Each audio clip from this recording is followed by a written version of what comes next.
Salut et bienvenue dans cette nouvelle vidéo où nous allons nous attarder sur la gestion des réservations. Dans les réservations ici, c'est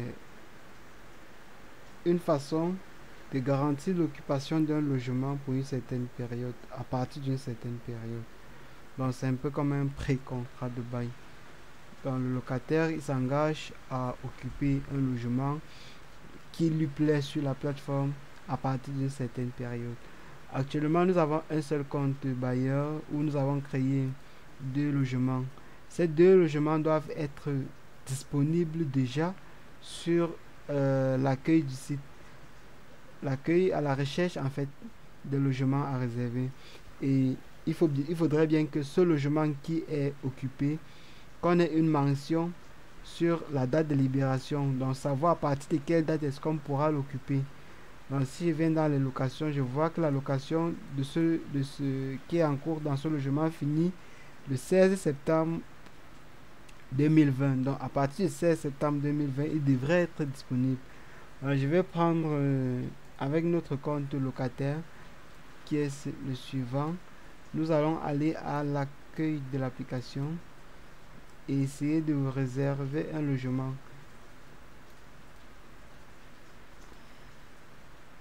C'est quoi ce navigateur qui plante tout le temps?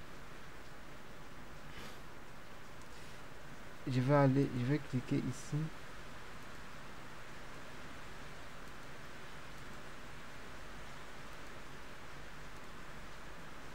Le navigateur il plante. La planter.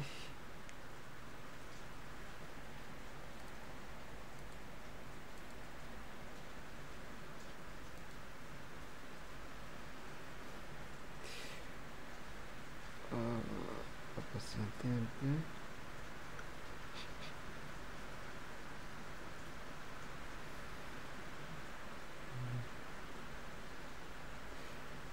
La connexion doit être un peu faible.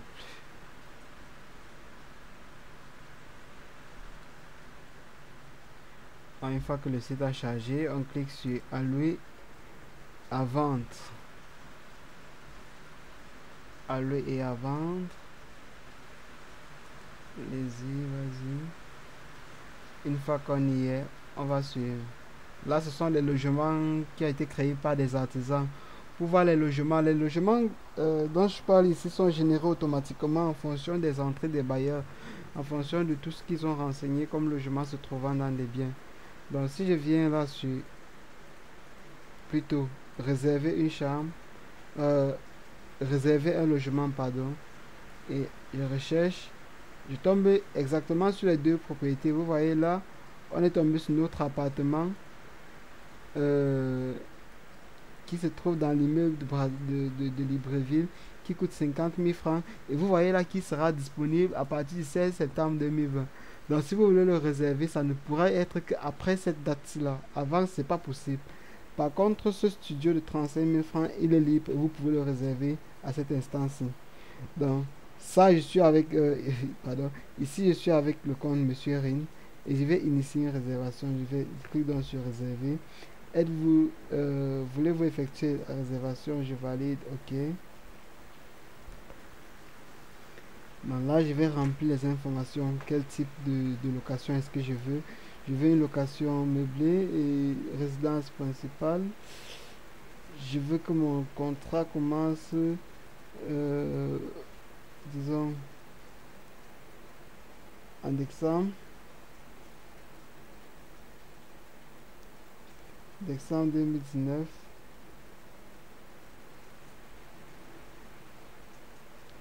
OK, et prends le 20 décembre 2019. Je veux que mon contrat, lui, il fasse 12 mois. Là, il devra finir le 12 2020. Le renouvellement, je paye mensuellement ou alors je paye trimestriellement. C'est un exemple. Délai de paiement. Là, ce sont des champs grisés que seul le bailleur peut modifier. Le minimum de mois à payer, ce qu'il aimerait verser à l'avance, il dit qu'il aimerait verser 7 mois, une caution d'un mois. Le retard de paiement, il ne pourra pas saisir. Et le mode de paiement, il précise. Il dit j'aimerais effectuer un paiement par carte de crédit, par exemple. Et là, il soumet. Là, sa réservation a été initiée. Et si nous rentrons sur le compte du bailleur ici et nous essayons d'actualiser la page, c'est vrai, on n'a vraiment pas besoin d'actualiser. Nous voyons là, il y a une notification qui indique une réservation qui a été effectuée par un locataire qui s'appelle Monsieur Ring et qui aimerait réserver pour une période du 20 décembre au 20 décembre 2020. Pour le prix, c'est déjà là, c'est le prix qui est de la location. Là, la charge de l'électricité n'a pas été encore ajoutée, mais le bailleur décidera lors de la génération du contrat de bail s'il doit, il doit appliquer les frais concernant l'eau et l'électricité. Donc, il peut voir les détails en tant que bailleur. Il voit là le logement, le bien, le logement en question, le locataire, ses informations. Il voit les informations de location qui ont été entrées par le locataire. Il voit et il peut enregistrer et créer la location directement. Comme il peut simplement rentrer. Donc, il peut valider, il peut éditer, comme il peut rejeter. Donc, dans le détail ici, il peut enregistrer et créer la location. Ici, il peut valider, éditer ou alors rejeter. Donc, dans ce cas-ci, il va valider.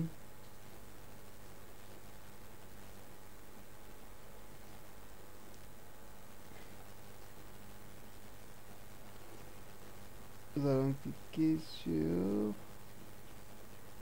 valider plutôt, qui nous renvoie ici et nous allons, cette action va également générer toutes les factures de bail et le contrat.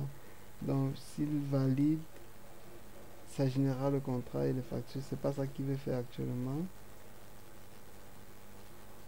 Il peut décider de rejeter. Oh bon, il peut soit éditer d'abord, supposons avoir fait une édition, supposons qu'il a causé avec le locataire en question. Et ils sont entendus sur certaines clauses. Et il est d'accord. Par exemple, là, il dira le prix du loyer pour son studio, par exemple, est de... Ah, les charges de l'électricité ont été appliquées. Puisque la location est de 35 000, les charges d'électricité sont de 5 000, ça fait 40 000 francs. Donc, si tu arranges le bailleur, il crée directement la location. Donc, il y a plusieurs opérations qui sont effectuées directement ici. Donc, et ça a été validé. Si je viens dans mes locations, non, là ce sont les locataires. Vous voyez, il y a une location qui a été générée automatiquement. Et il peut directement imprimer le contrat de bail. C'est vraiment rapide avec cette application. En un seul clic, tout a été fait. Contrat de bail a été généré. Et nous allons voir également que toutes les factures concernant la location, voilà, tout est là. Tout est là. Il y a juste la signature du bailleur. Nous n'avons pas la signature du locataire. Donc, il doit imposer sa signature pour que le contrat soit valide. Donc, pour qu'il soit valide, il faut la signature des deux parties.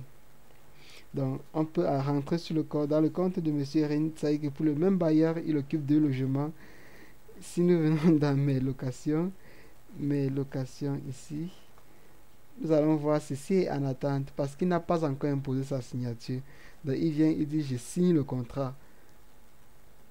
Il aurait pu voir les détails directement en cliquant sur détails avant d'imposer sa signature. Donc, là, directement, le contrat de location passe à en cours.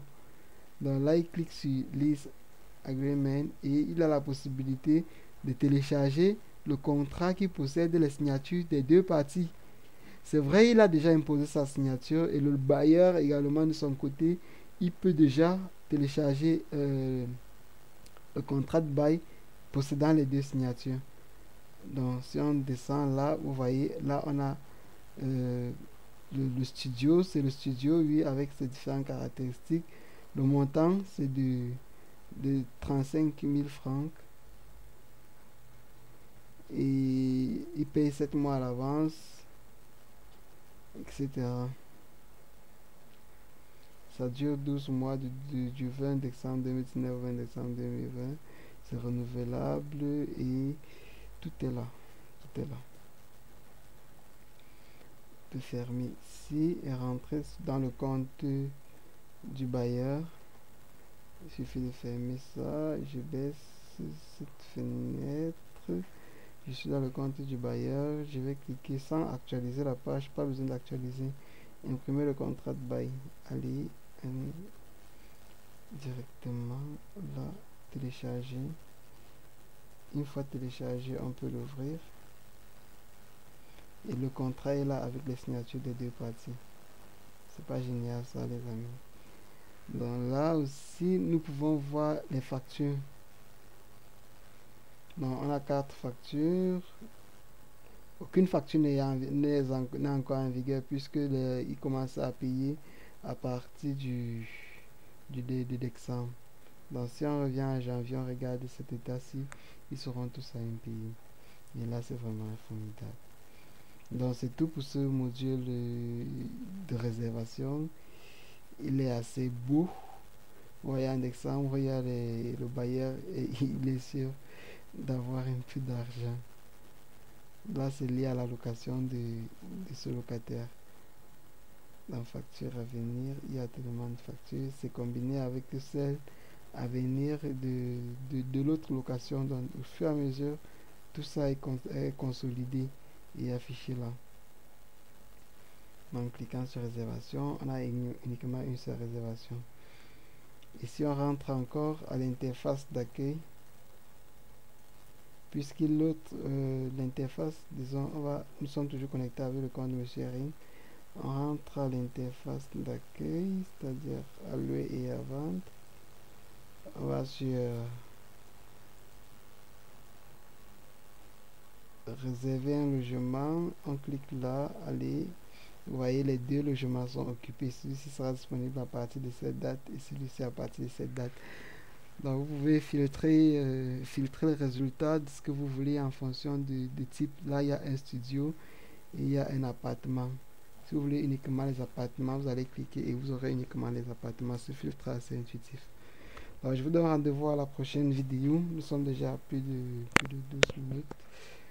Je vous donne rendez-vous à la prochaine vidéo où nous allons continuer notre exploration sur Gao. Merci de laisser des commentaires et aussi de laisser un pouce bleu. À la prochaine vidéo.